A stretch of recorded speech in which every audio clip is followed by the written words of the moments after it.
રાજ્યના પાટનગર ગાંધીનગરમાં એક ચોંકાવનારી ઘટના સામે આવી છે, જેમાં શહેરની જાણીતી અને પ્રખ્યાત ગણાતી રાધે સ્વીટ્સના પાઉંના પેકેટમાંથી જીવતી જીવાત નીકળતા ખાદ્ય સુરક્ષા અને સ્વચ્છતાના ધારાધોરણો પર ગંભીર સવાલો ઉભા થયા છે।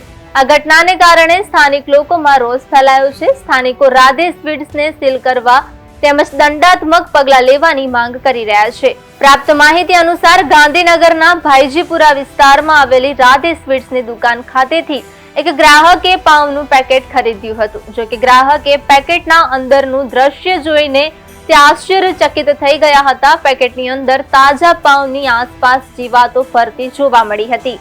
ખાદ્ય વસ્તુમાં આ પ્રકારે જીવાત દેખાતા ગ્રાહક તુરંત જ ચોંકી ઉઠ્યો હતો।